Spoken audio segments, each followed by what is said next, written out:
Clara, 36 years old, never thought her own parents would one day betray her daughter. She had raised Emma, her 14-year-old girl, alone since college, believing she had finally built a life free from her parents' control. But on one afternoon at the mall, that belief shattered. Clara watched in horror as police accused Emma of stealing a gold necklace, something she hadn't done. She felt her heart stop when she saw her mother Margaret and her father Robert standing nearby, their expressions calm, even approving. It didn't take Clara long to realize the awful truth. The people who should have protected Emma had set her up instead. Clara's childhood had been built on control. Margaret cared less about love and more about appearances.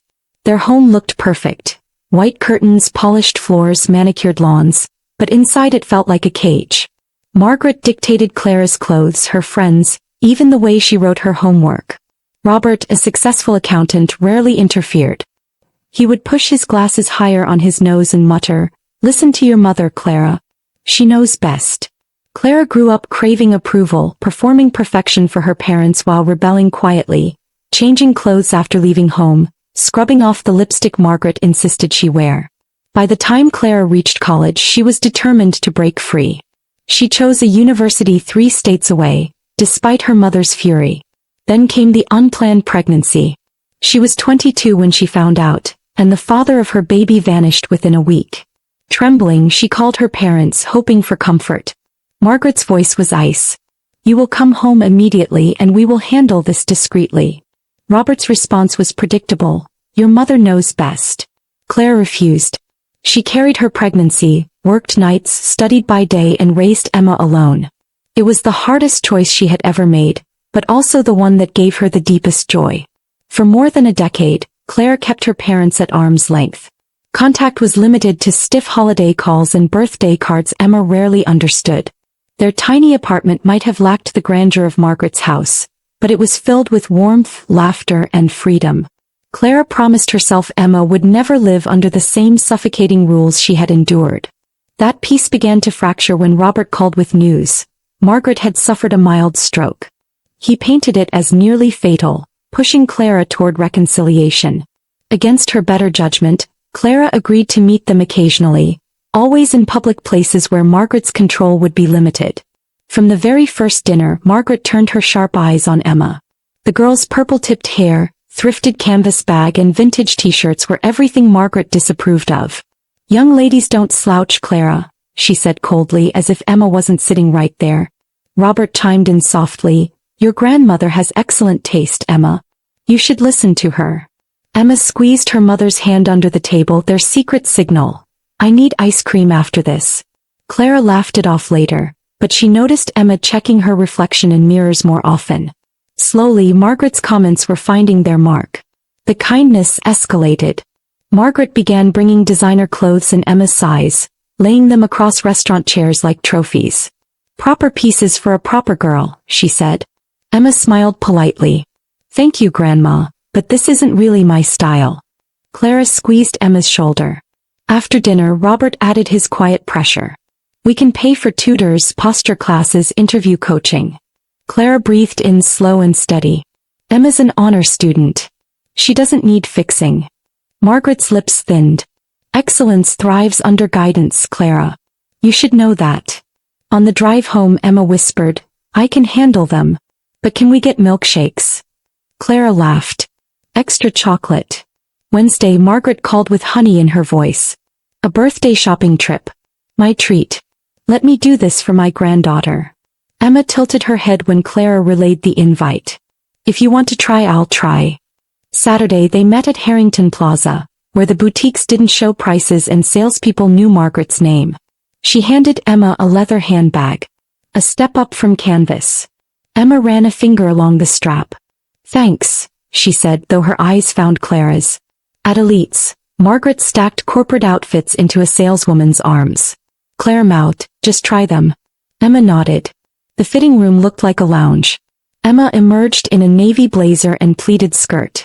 "Now she looks appropriate," Margaret declared. "Very suitable," Robert added. Emma's smile stiffened. Clara's phone buzzed. An urgent work call. "5 minutes," she promised, stepping outside. 15 minutes later, she returned to find Margaret steering Emma toward the jewelry counter.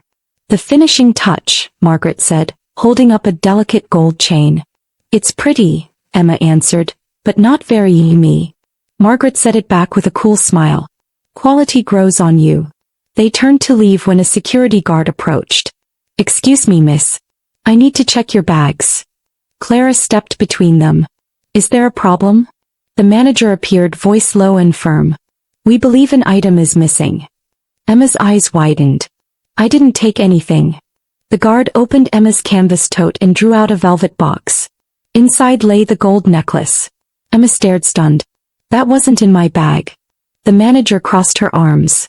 "This piece is worth $3,000. Robert adjusted his glasses. "I'm sorry, Clara. I saw her take it." Clara swiveled to him. "No, you didn't." Emma whispered, "Mom, I didn't." 2 officers arrived. One took statements, the other stood near Emma. Margaret touched Clara's sleeve with staged sympathy. "Consequences build character." Clara pulled back. "She's 14. The officer read Emma her rights.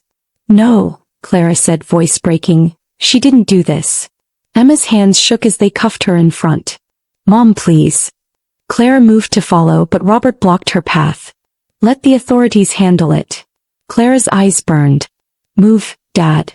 She watched the cruiser door close on her child's terrified face. Something inside Clara hardened to steel. "I'm coming to the station," she told the officers. Now. Fluorescent lights, plastic chairs, hushed voices. Paperwork swallowed time. At last, Clara entered a small room where Emma sat alone, makeup smudged, shoulders small. Emma stood, falling into her mother's arms. "I didn't take it," she cried. "Grandma showed it to me, but I never touched it." "Why would Grandpa lie?" Clara smoothed her hair. "I believe you. We are going to fix this." The juvenile detective frowned at reports. "A family eyewitness carries weight." Clara leaned in. "Then get the footage. That store has cameras everywhere." He hesitated. "We can request it." Clara's voice sharpened. "Request it now." They released Emma to Clara's custody pending court. At home, Emma flinched at the rustle of shopping bags. "Do they hate me?" she asked. "This isn't about you," Clara said softly. "It's about control." At dawn, Clara made calls. Emergency leave, her lawyer friend, and Elite's manager. By mid-morning, Miss Porter guided her to a back office. They scrubbed through timestamps. There it was, Emma in the changing room, Clara on her phone outside, Margaret lifting the necklace, sliding the velvet box into Emma's canvas tote while Robert stood angled as a shield. Miss Porter exhaled. "We'll withdraw the complaint. I'll prepare a copy." Clara met Robert at his country club, away from Margaret's shadow. She placed her phone on the table, pause frame of Margaret's hand over the tote. Robert's face paled. "It's complicated." "No," Clara said. "It's simple. You lied." He looked down. "Your mother believes the girl needs discipline." "She's 14, Clara said, voice low. "You had her arrested." Robert tugged off his cap. "Barbara has journals about concerns." Clara's eyes flashed. "Then get them. And you will recant your statement." He swallowed. "She won't forgive me." "I'm not asking for her forgiveness," Clara answered. "I'm demanding your courage." That evening, Robert unlocked the pristine house. The journal lay behind a vanity drawer. Clara photographed pages. Critiques of Emma's clothes, plans to correct willfulness, a section titled Shoplifting Lesson. She steadied her hands. Robert lingered in the doorway, ashamed. "She kept ones like these about you," he said quietly. "She burned them when you refused to come home." Clara slid her phone into her pocket. "Tomorrow both of you will recant at the station," she said. "Or I press charges for false reporting and evidence tampering." Robert nodded, small but real. "I'll be there." The next afternoon, Clara faced her parents in their living room. Margaret lifted her chin. "We'll support Emma's rehabilitation." Clara tapped her phone and played the video. Silence. Margaret didn't flinch. "That proves nothing," she said. Robert's voice wavered. "Barbara, it's over." Margaret turned on him. "Traitor." Clara stepped forward. "Here's what happens," she said, calm and deadly clear. "Tomorrow 9 a.m. you both recant. or I take this to the D. I will not let you break my child to keep your perfect picture. Margaret's mask cracked just a fraction. You wouldn't dare. Clara opened the door. Watch me. 9 a.m. sharp, Robert arrived at the station, shoulders slumped but determined. Margaret appeared half an hour late, her expression icy. Detective Harris reviewed the footage, his voice firm. Mrs. Bennet, this shows you planting the necklace. Margaret's chin lifted. There must be confusion. Robert cleared his throat. No confusion. I lied. I want to recant my statement. The detective nodded slowly. Margaret's silence stretched, but Clara's glare never wavered. At last, the paperwork was signed. Charges against Emma were dropped. Clara held her daughter's hand tightly, whispering, "You're free." Outside, Margaret hissed, "You've destroyed this family, Clara." Clara faced her. "No, Mom. You did that yourself." For days the phone rang with relatives taking sides. Some accused Clara of cruelty. Others confessed their own scars from Margaret's controlling ways. One cousin admitted, "She once told my boyfriend I was unstable. He left me." Clara realized the pattern. Margaret's need for control had poisoned more lives than her own. Robert called quietly a week later. "I've moved out. I don't know about divorce, but I can't live under her shadow anymore." Margaret doubled down, spreading stories that Clara was unstable, that Emma was wild and disrespectful. Old family friends repeated her lines. Clara stayed firm, protecting Emma's healing. She arranged therapy sessions with Dr. Adams, who specialized in toxic family recovery. Emma admitted, "I check my bag every time I leave a store. I dream about those handcuffs." Dr. Adams guided her through coping exercises. Slowly, Emma's spark returned, though shadows lingered. Clara realized healing would take patience, not denial. One unexpected call came from Eleanor, Clara's grandmother in Florida. At 86, her voice was frail but sharp. "Your mother was raised the same way. My husband believed children had to be shaped. Barbara learned control as survival. By the time I realized it was too late." Clara whispered, "So the cycle never stopped." Eleanor sighed. "But you can break it." That night, Clara stared at Emma sleeping peacefully and promised, "It ends here." Robert began showing up differently. He asked to attend therapy with Emma and Clara. At their first session, Emma asked directly, "Grandpa, why did you lie?" His hands shook as he cleaned his glasses. "I was a coward. I always followed your grandmother. I believed her when she said you needed discipline. I was wrong, Emma. I'll regret it forever." Emma stayed silent, but Clara noticed her shoulders relax. It wasn't forgiveness, but it was a beginning. Margaret refused all invitations to join therapy. Instead, she tried her old tricks, sending expensive gifts signed, "Grandmother who loves you despite everything." Clara returned every package unopened. Margaret's bridge partner phoned, suggesting Clara should let go of grudges. Clara replied firmly, "Boundaries are not grudges. They're survival." For the first time, she no longer felt guilt for refusing her mother's manipulations. 3 months later, Emma celebrated her 15th birthday at the park. Friends gathered, laughter echoing under spring skies. Clara watched her daughter blow out candles, joy lighting her face. The trauma had left marks, but Emma's resilience shone brighter.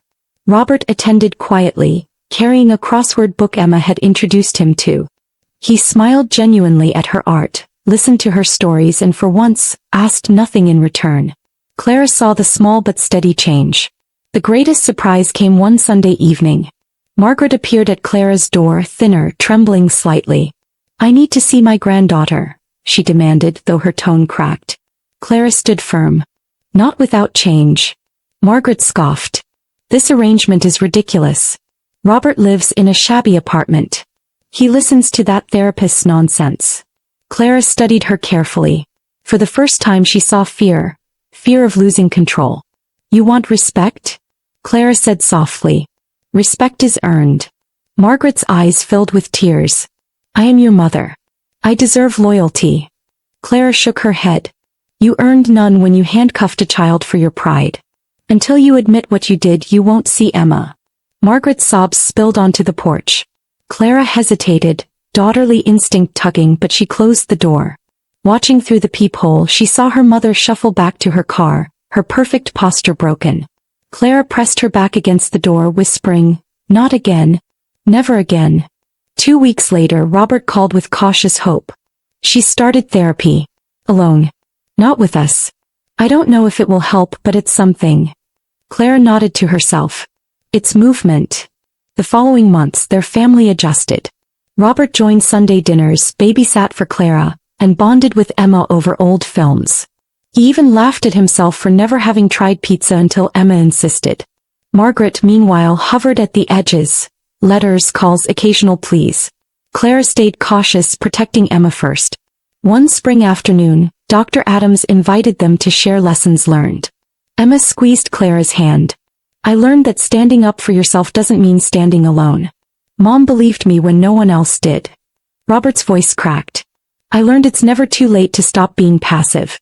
I want to be present now." Clara drew a steady breath. "I learned we don't have to repeat family patterns. We can choose differently." Emma leaned into her mother's shoulder, smiling. Robert began showing up to Emma's art shows, clapping proudly. He asked questions about her drawings, not about grades or posture. Emma lit up, proud to be seen. Clara watched the two of them debate over movie endings, something simple yet precious. Margaret remained distant, sending messages through others, but slowly her fortress cracked. Her therapist reached out to Dr. Adams about arranging a supervised session. Clara hesitated, then agreed. The session took place on neutral ground. Margaret arrived in muted clothes, looking older. Her therapist guided her gently. At first, Margaret deflected. "Clara exaggerates. Emma is undisciplined." But then, haltingly, she said words Clara had never heard. "I was wrong. I'm sorry." They were stiff but real. Emma looked at her grandmother, silent but thoughtful. Clara felt a shift. Not reconciliation, but a tiny crack in the wall of perfection Margaret had built. As summer turned to fall, Emma's confidence blossomed again. She painted a girl breaking free from a shattered glass cage, her colors fierce and bold.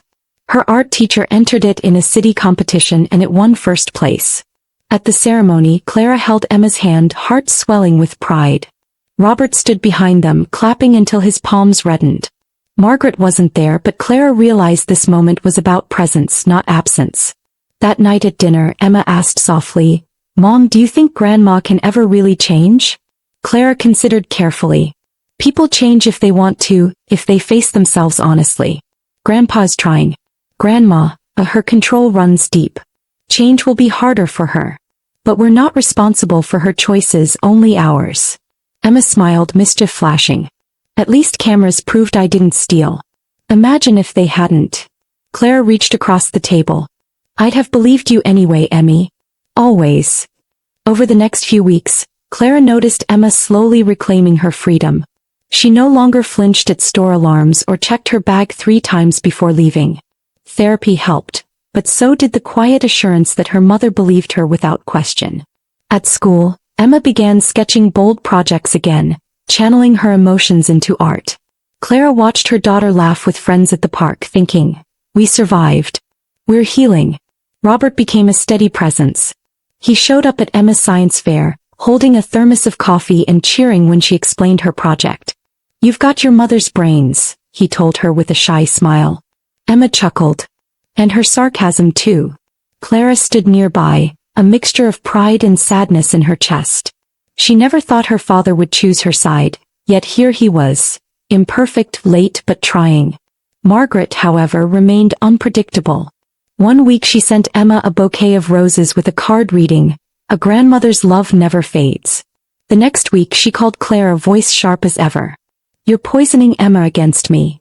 Clara held the phone tight. "No, Mom. You did that yourself." She hung up without guilt, a skill she wished she had learned years ago. Emma, overhearing, whispered, "I don't want roses, Mom. I just want peace." Clara kissed her forehead. "And you'll have it." At the next therapy session, Dr. Adams asked Emma what she wanted moving forward. Emma crossed her arms thoughtfully. "I want Grandma to admit what she did, not just say sorry. But if she can't, I don't want her around." Robert nodded quietly, agreeing. Clara placed her hand on Emma's. "That's your right, honey. You get to choose who's safe in your life." Dr. Adams smiled gently. "That's breaking the cycle right there." Months passed and Margaret's silence grew. For the first time her absence did not feel like rejection. It felt like relief. Clara realized she no longer craved her mother's approval. Instead she invested her energy in Emma and in building healthier family bonds. Sunday dinners with Robert became a tradition.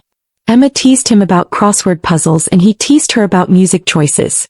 The laughter in their small apartment was loud, real, and healing. One evening, Robert confessed over dinner, "I should have stood up to your mother years ago. I let her crush you, Clara. I let her scare me into silence." Clara's fork paused. "It's not too late to change, Dad. Emma needs a grandfather who chooses honesty over comfort." Emma nodded, her eyes serious.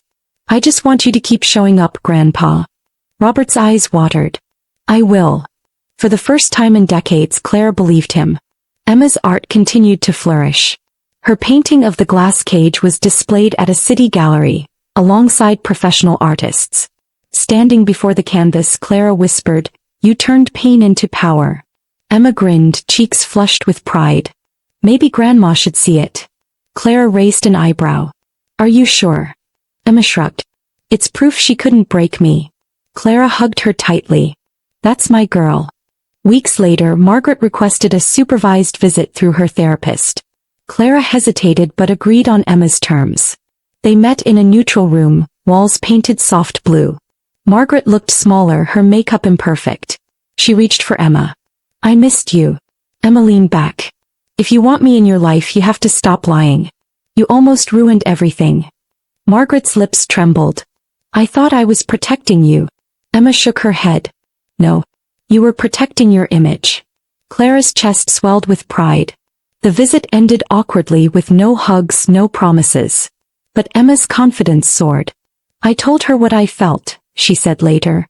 "I didn't let her twist it." Clara nodded, her voice steady. "That's what breaking free looks like." Robert called that evening asking how it went. Clara told him the truth. It wasn't perfect. But it was honest. He sighed with relief. Then it's a start. By Emma's 16th birthday, their lives had transformed. The scars of betrayal remained, but so did resilience. At her party, Emma raised a slice of cake and declared, "To Mom for always believing me." Laughter filled the air. Clara blinked back tears. She realized the family she built, the one with Emma and, slowly, Robert, was stronger than the family she'd been born into. Looking at her daughter's radiant smile, Clara whispered to herself, "The cycle is broken. We're free."